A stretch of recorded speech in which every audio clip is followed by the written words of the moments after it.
Women's finance एक ज्वलंत मुद्दा है जहां पर हम ये देखते हैं वुमेन्स काम तो करती है, घर तो चलाती है, पैसा तो कमाती है, लेकिन जब मनी मैनेजमेंट की बात आती है तो वो खुद नहीं करते। उनके घर के जो पुरुष होते हैं वो करते, चाहे वो पिता हो, पति हो या बेटा। सवाल ये है आपके सामने, क्या आप जब पैसा कमा सकते हो, घर चला सकते हो, तो आप अपना पैसा मैनेज नहीं कर सकते? मैं Manish Kumar Sinha cross business boundary में आपका स्वागत करता हूं। और आज हम जानेंगे कि आप अपने फिनेंशियल राइट्स के बारे में अवेयर हो या नहीं, और क्या आप अपना फिनेंशियल डिसीजन खुद से लेते हो कि नहीं। अगर आप अपना फिनेंशियल डिसीजन खुद से नहीं लेते हो तो मैं कुछ बेसिक रूल्स आज आपको बताऊंगा जिसके कारण आप फिनेंशियल डिसीजन लेने के रोड मैप पर आप आ जाओगे और आने वाले भविष्य में आप डिसीजन ले सकोगे। वीडियो शुरू करने से पहले मैं आपको बता दूं कि मेरी जो पहली बुक है, बजट सबका बचत आपका, ये मार्केट में अवेलेबल है। ये आप अमेजन से जाके ऑर्डर दे सकते हैं। ये आप ई बुक और प्रिंटेड फॉर्मेट दोनों ही तरीके से प्राप्त कर सकते हैं। इस बुक में हमने डिटेल किया है कि बजट में क्या क्या अमेंडमेंट्स आए हैं और टैक्स के बहुत सारे कॉन्सेप्ट, जैसे असेसमेंट ईयर क्या होता है, कौन सा फॉर्म भरना चाहिए, कब हमें रिटर्न फाइल करना चाहिए, अगर किसी कारण से हमने रिटर्न नहीं फाइल किया तो हमें कितनी पेनल्टी लगेगी, अगर हमें कोई कैपिटल गेन हुआ तो हम वो पैसा कैसे बचा सकते हैं। इस तरीके से तमाम जानकारी आपको मिलेगा। आज हम डिस्कस करने वाले हैं कि स्मार्ट अर्निंग क्या होता है। आप कोई जॉब कर सकते हो, बिजनेस कर सकते हो, या आप कोई पार्ट टाइम एक्टिविटी में लग सकते हो। तो मेरा सिर्फ आपसे एक चीज कहना है कि जब भी आप कोई काम करते हो तो हार्ड वर्क की जगह स्मार्ट अर्निंग पर काम करें, जहां पर आपको टाइम कम देना पड़े और आपकी अर्निंग बढ़ सके। ये आपका जॉब में भी हो सकता है, कि आपका बिजनेस में भी हो सकता है, और आपके अदर एक्टिविटी में भी होता है। बस आपके अर्निंग को स्मार्ट अर्निंग बनाना है। स्मार्ट अर्निंग बनाने का तरीका क्या है? जैसे आप बिजनेस कर रहे हो, अभी आप दो प्रोडक्ट सेल कर रहे थे ऑनलाइन, तो आपने उसी मिलता जुलता प्रोडक्ट लाइन में आपने कैटेगरी को बढ़ा दिया। आप सर्विसेज प्रोवाइड कर रहे हो तो अपने जो सेम लाइन ऑफ बिजनेस है उसमें कंसल्टेंसी आप और बढ़ा सकते हो। इसी तरीके से जब आप जॉब में हो तो आप अपने एक्टिविटी को इस तरीके से इंक्रेज करो, बढ़ाओ, सो डैट कि सामने वाला व्यक्ति आपको जल्द से जल्द प्रमोट कर सके और आपको अदर रिस्पॉन्सिबिलिटी दे सके। जब आप इन्वेस्टमेंट करते हो तो आपको इंटेलिजेंट इन्वेस्टमेंट करना है। इंटेलिजेंट इन्वेस्टमेंट का मतलब है कि पैसा आपका ऐसे जगह लगे जहां से पैसा पैसे को बनाता रहे और आपका पैसा कभी डूबे भी नहीं, खराब भी ना हो। जब आप एक्सपेंडिचर करते हो, चाहे वो शॉपिंग हो, चाहे वो आपका डाइनिंग हो, चाहे आपका ट्रेवल, तो वो एक्सपेंडिचर वाइजली होना चाहिए। सिर्फ इसलिए नहीं कि बस मेरे पास पैसा है मुझे तो खर्च करना है। अगर वो नीड है, नेसेसिटी है, या आपकी हॉबीज है, तो वहां पर आप सही तरीके से पैसे एक्सपेंस करते हो तो आप पैसे को इंजॉय भी कर सकोगे और पैसे को बचा भी सकोगे।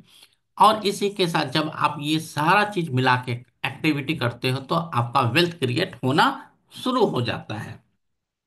जैसा मैंने आपको बताया कि आप जॉब कर सकते हो, बिजनेस कर सकते हो, आपके पास कुछ पैसिव इनकम हो सकता है।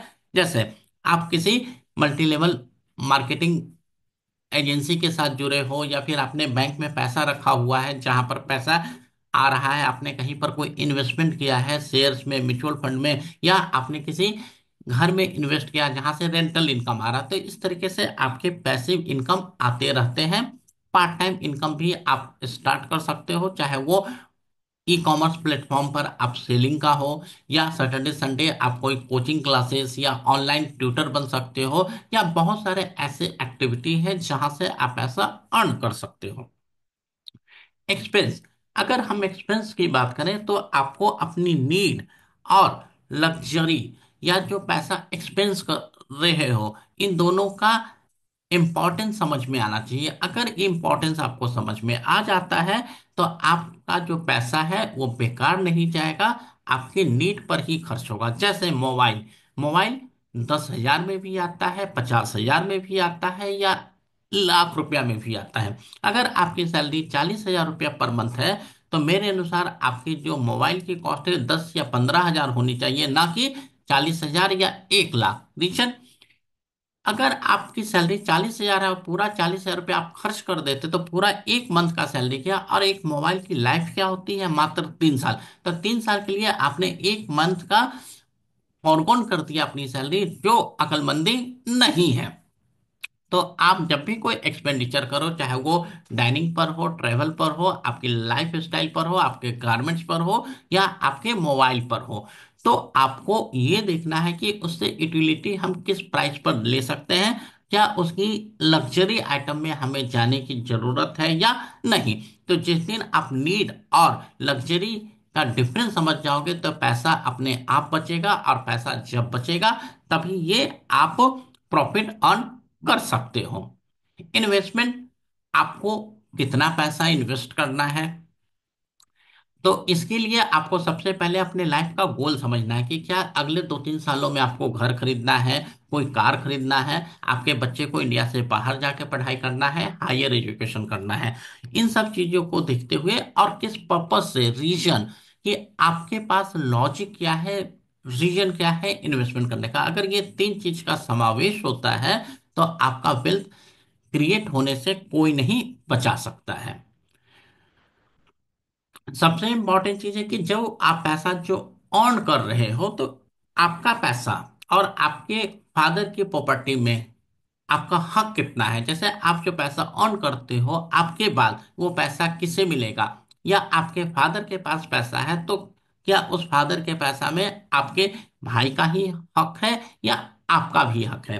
तो अगर मैं विल और सक्सेशन प्लान की बात करूं तो आपको एक छोटा सा इंफॉर्मेशन देना चाहता हूं कि आप वर्किंग वुमेन हो और आप दुनिया से चले जाते हो बिना विल लिखे हुए, तो आपकी जो भी प्रॉपर्टी है वो आपके हस्बैंड और आपके चिल्ड्रन के पास डिस्ट्रीब्यूट कर दिया जाता है, या हस्बैंड और चिल्ड्रन ही मालिक होते हैं आपके प्रॉपर्टी का।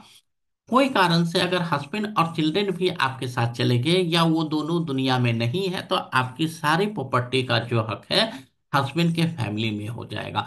सो एज बिंग द फीमेल, आपको अपना सक्सेशन प्लान करना बहुत ही इंपॉर्टेंट है, क्योंकि आपके प्रॉपर्टी का हक हस्बैंड और बच्चे नहीं रहे तो पूरे हस्बैंड के फैमिली के पास जाएगा। अगर पूरे हस्बैंड के फैमिली में कोई नहीं है तभी यह आपके मायके तरफ जाएगा। सो आप अपने पैसे को अच्छे से डिस्ट्रीब्यूट करना चाहते हो तो आपको इसी समय सक्सेशन प्लान प्लान कर लेना चाहिए, विल ड्राफ्ट कर लेना चाहिए, क्योंकि कल हो ना हो कोई नहीं जानता कि अगले ही पल क्या होने वाला है।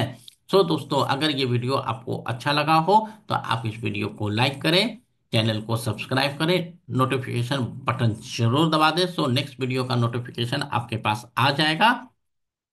और आपके पास कोई भी सवाल हो तो आप हमें सवाल पूछ सकते हैं, आपके सवालों का जवाब देने के लिए मैं तत्पर हूँ। जब तक दोस्तों, प्रणाम।